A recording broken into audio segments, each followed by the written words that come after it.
Hello dear students, welcome back to the Live Commerce classes. In the last class we were discussed about traditional types of small scale industries. Okay, in today class we are going to study about modern small scale industries. Last class ಅಲ್ಲಿ ನಾವು traditional small scale industry ಬಗ್ಗೆ ಸಾಂಪ್ರದಾಯಿಕ ಸಣ್ಣ ಉದ್ದಿಮೆಗಳ ಬಗ್ಗೆ ನೋಡಿದ್ವಿ. ಈ ಒಂದು ಕ್ಲಾಸಲ್ಲಿ ಮಾಡರ್ನ್ ಇಂಡಸ್ಟ್ರಿ ಬಗ್ಗೆ ಸ್ಟಡಿ ಮಾಡೋಣ. Okay, modern industries, increasing market and improving technology are responsible for the emergence of modern small scale industries. They are new types of industries. These industries are manufacturing new types of goods and services by using machinery.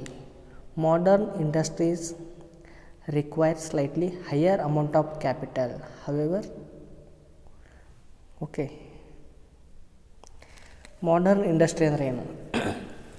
ಸಾಂಪ್ರದಾಯಿಕ ಇಂಡಸ್ಟ್ರಿಗಳಿಗೆ ಹೋಲಿಸಿದಾಗ modern ಇಂಡಸ್ಟ್ರಿಗಳಂದರೆ ಉತ್ತಮ ಗುಣಮಟ್ಟದ ವಸ್ತುಗಳನ್ನು, ಹೊಸ ಹೊಸ ವಸ್ತುಗಳನ್ನು, ಮಷಿನರಿಗಳನ್ನು ಬಳಸ್ಕೊಂಡು production ಮಾಡೋದಕ್ಕೆ ನಾವೇನಂತ ಕರಿತೀವಿ? ಮಾಡರ್ನ್ ಇಂಡಸ್ಟ್ರೀಸ್ ಅಂತ ಕರಿತೀವಿ. ಹೊಸ ಹೊಸ ವಸ್ತುಗಳನ್ನು, ಮಷಿನರಿಗಳನ್ನು ಬಳಸ್ಕೊಂಡು ಪ್ರೊಡ್ಯೂಸ್ ಮಾಡಲಿಕ್ಕೆ, ಉತ್ಪಾದನೆ ಮಾಡಲಿಕ್ಕೆ ಇರ್ತಕ್ಕಂಥ ಒಂದು ಇಂಡಸ್ಟ್ರಿಗಳಿಗೆ ಮಾಡರ್ನ್ ಇಂಡಸ್ಟ್ರೀಸ್ ಅಂತ ಕರಿತೀವಿ. Comparing to the traditional industries, modern industries are required huge capital. ಇಲ್ಲೇನಾಗುತ್ತೆ ಮಾಡರ್ನ್ ಇಂಡಸ್ಟ್ರೀಲಿ ಕಂಪೇರಿಂಗ್ ಮಾಡಿದಾಗ, ಟ್ರೆಡಿಷನಲ್ ಇಂಡಸ್ಟ್ರಿ ಕಂಪೇರ್ ಮಾಡಿದಾಗ ಆಧುನಿಕ ಇಂಡಸ್ಟ್ರಿಗಳು ಹೆಚ್ಚಿಗೆ ಬಂಡವಾಳವನ್ನು ಬಯಸುತ್ತವೆ. ಫಾರ್ ಎಕ್ಸಾಂಪಲ್, ಇಲ್ಲೇನಾಗುತ್ತೆ, ನಾವು ಇಂಡಸ್ಟ್ರಿಯನ್ನು ಒಂದು ದೊಡ್ಡ ಲೆವೆಲಲ್ಲಿ ಸ್ಟಾರ್ಟ್ ಮಾಡೋದ್ರಿಂದ, ಮಷಿನರಿಗಳನ್ನು, ಹೊಸ ಹೊಸ ಟೆಕ್ನಾಲಜಿಗಳನ್ನ ಅಡಾಪ್ಟ್ ಮಾಡೋ ಮುಖಾಂತರ ಇಲ್ಲಿ ನಮಗೆ ಅತಿ ಹೆಚ್ಚಿನ ಬಂಡವಾಳ ಅವಶ್ಯಕತೆ ಇದೆ ಅಂತ ಕೂಡ ಹೇಳ್ಬೋದು. ಓಕೆ, ಹಾಗಾದರೆ ನಾವೇನು ಮಾಡೋಣ, ಯಾವ ಒಂದು ಮಾಡರ್ನ್ ಇಂಡಸ್ಟ್ರಿಗಳು ಬರ್ತವೆ ಅನ್ನೋದನ್ನು ನೋಡೋಣ. ಮೊದಲನೇದಾಗಿ ಪವರ್ ಲೂಮ್ಸ್ ಅಂತ ಹೇಳ್ತೀವಿ. Power looms refers to manufacturing clothes with help of machines and power. Power looms ಅಂದರೆ ಒಂದು ಯಂತ್ರಗಳು, ಮಷಿನ್ಗಳು ಮತ್ತು ವಿದ್ಯುತ್ತನ್ನು ಬಳಸ್ಕೊಂಡು ಬಟ್ಟೆಗಳನ್ನು ಉತ್ಪಾದನೆ ಮಾಡೋದು. ಇವಕ್ಕೆ ನಾವೇನಂತ ಕರಿತೀವಿ? ಪವರ್ ಲೂಮ್ಸ್ ಅಂತ ಕರಿತೀವಿ. ಇಲ್ಲೇನಾಗುತ್ತೆ, ಮಷಿನರಿಗಳ ಸಹಾಯದಿಂದ ನಾವು ವಿದ್ಯುತ್ತನ್ನು ಬಳಸ್ಕೊಂಡು ಬಟ್ಟೆಯನ್ನು ನೇಯ್ತೀವಿ. ಫಾರ್ ಎಕ್ಸಾಂಪಲ್, ನಿಯರಲ್ಲಿ ನಮಗೆ ಹೇಳೋದಾದರೆ ರಬಕವಿ ಅಂತ ನಾವು ತೆಗೆದುಕೊಳ್ಬೋದು. ಇಲ್ಲೆಲ್ಲ ಇದು ಯಾವ ಏರಿಯಾ ಆಗಿದೆ ಹೇಳಿ? ಇದು ಬಟ್ಟೆಗಳನ್ನು ನೇಯ್ಕೊಳ್ಳೋದು ಪವರ್ ಲೂಮ್ಸ್ ಏರಿಯಾ ಆಗಿದೆ. ಇಲ್ಲಿ ಜಾಸ್ತಿ ಜನ ಏನು ಮಾಡ್ತಾರೆ, ತಮ್ಮ ಜೀವನವನ್ನು ಸಾಗಿಸಲು ಬಟ್ಟೆಗಳನ್ನು ನೇಯೋ ಕೆಲಸದಲ್ಲಿ ನಿರತರಾಗಿರ್ತಾರೆ, ಅದರಲ್ಲಿ ಇನ್ವಾಲ್ವ್ ಆಗಿರ್ತಾರೆ. ಸೊ ಅವರು ಈ ಮಷಿನರಿಗಳು ಮತ್ತು ವಿದ್ಯುತ್ ಸಹಾಯದಿಂದ ಬಟ್ಟೆಯನ್ನು ನೇಯ್ತಾರೆ ಅಂತ ನಾವು ಹೇಳ್ಬೋದು. ಓಕೆ, ಪವರ್ ಲೂಮ್ಸ್ ಅಂದರೆ ಕರೆಂಟ್ ಮತ್ತು ಮಷಿನರಿಗಳನ್ನ ಬಳಸ್ಕೊಂಡು ಬಟ್ಟೆಯನ್ನು ರೆಡಿ ಮಾಡೋದು. The cloths is bound to be superior to man made fabrics. Power looms are threatening the existence of handlooms.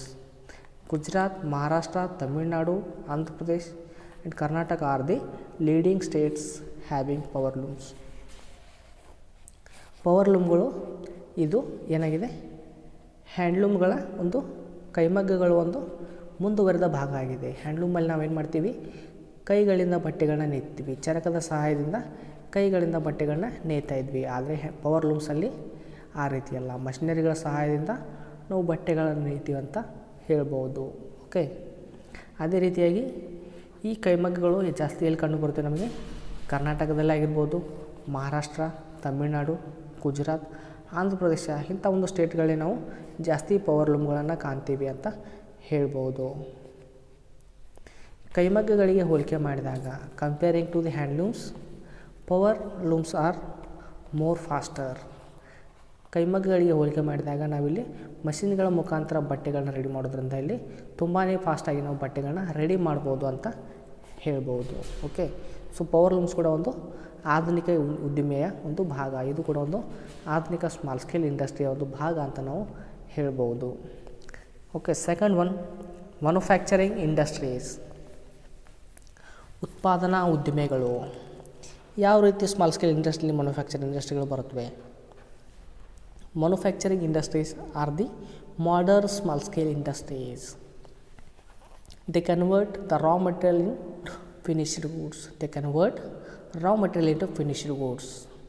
Manufacturing industries are producing different types of goods.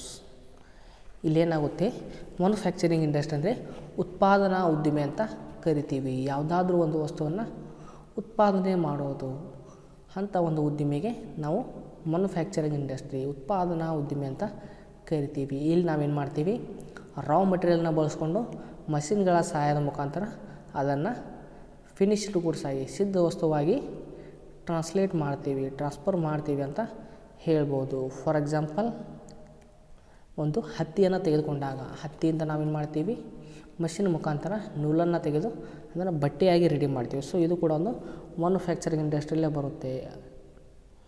Okay, ಅದೇ ರೀತಿಯಾಗಿ spare parts ಆಗಿರ್ಬೋದು, plastic goods ಆಗಿರ್ಬೋದು, T V, fridge ಇವೆಲ್ಲ ಕೂಡ ಬರ್ತಕ್ಕಂಥದ್ದು manufacturing ಇಂಡಸ್ಟ್ರಿಯಲ್ಲಿ. ಇಲ್ಲಿ ನಾವೇನು ಮಾಡ್ತೀವಿ, ಸ್ಪೇರ್ ಪಾರ್ಟ್ಸ್ಗಳನ್ನು, ಬಿಡಿ ಭಾಗಗಳನ್ನ ಬಳಸ್ಕೊಂಡು ಸಿದ್ಧ ವಸ್ತುಗಳನ್ನ ರೆಡಿ ಮಾಡ್ತೀವಿ. ಅದೇ ರೀತಿಯಾಗಿ ಇಲ್ಲೂ ಕೂಡ ನಾವು ಮಷಿನ್ಗಳನ್ನ ಬಳಸ್ಕೊಂಡು ಹೆವಿ ಕ್ಯಾಪಿಟಲ್ನ ಇನ್ವೆಸ್ಟ್ಮೆಂಟ್ ಮಾಡಿರ್ತೀವಿ. ಸೊ ಇದು ಕೂಡ ಒಂದು ಮಾಡರ್ನ್ ಇಂಡಸ್ಟ್ರಿ, ಮ್ಯಾನುಫ್ಯಾಕ್ಚರಿಂಗ್ ಇಂಡಸ್ಟ್ರಿ ಕೂಡ ಒಂದು ಮಾಡರ್ನ್ ಇಂಡಸ್ಟ್ರಿ ಅಂತ ನಾವು ಹೇಳ್ಬೋದು. ಇಲ್ಲಿ ನಾವು ರಾ ಮೆಟೀರಿಯಲ್ನ ತೆಗೆದುಕೊಂಡು ಸಿದ್ಧ ವಸ್ತುಗಳಾಗಿ ಫಿನಿಶ್ಡ್ ಗೂಡ್ಸ್ ಆಗಿ ಅವುಗಳನ್ನ ಕನ್ವರ್ಟ್ ಮಾಡ್ತೀವಿ, ಪ್ರೊಡ್ಯೂಸ್ ಮಾಡ್ತೀವಿ ಅಂತ ಹೇಳ್ಬೋದು. Okay, next one, export oriented units.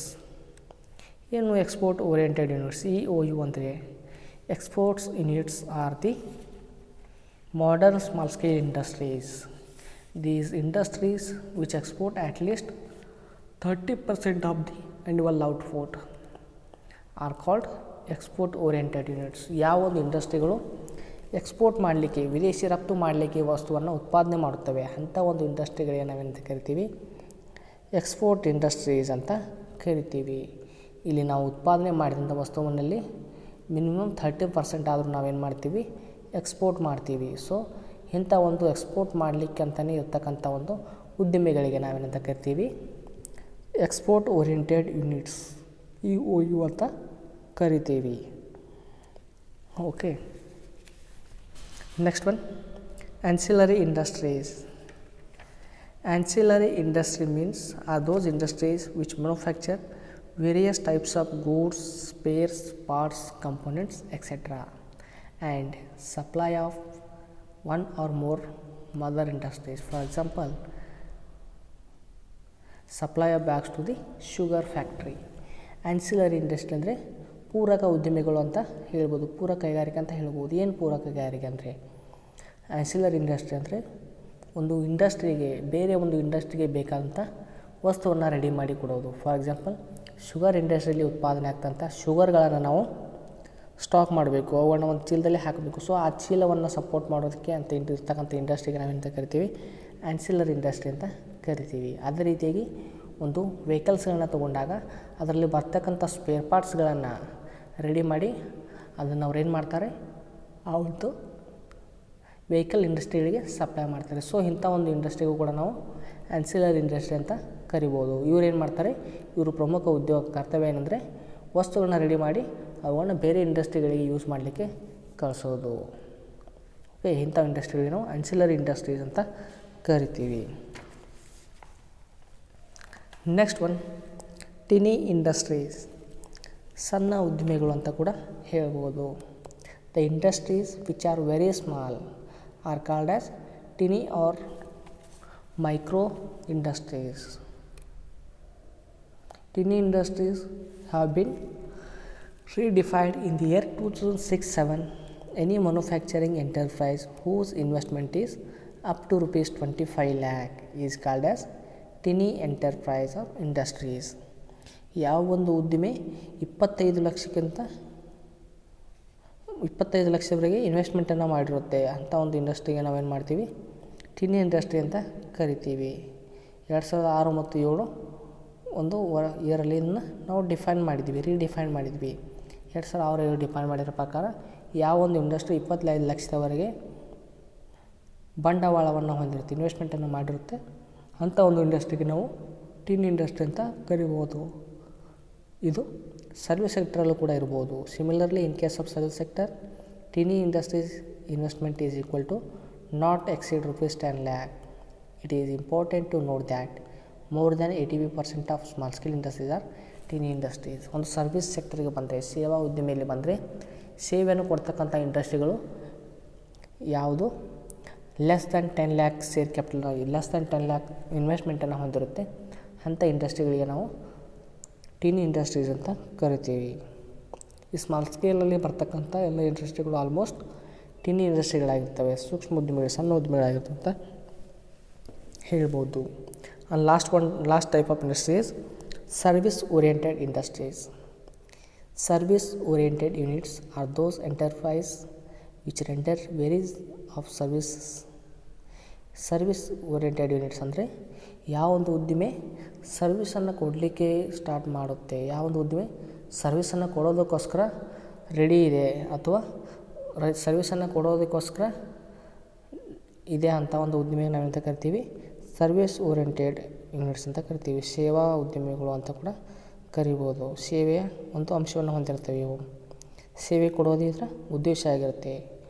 Average India is spending 60% of is income on services.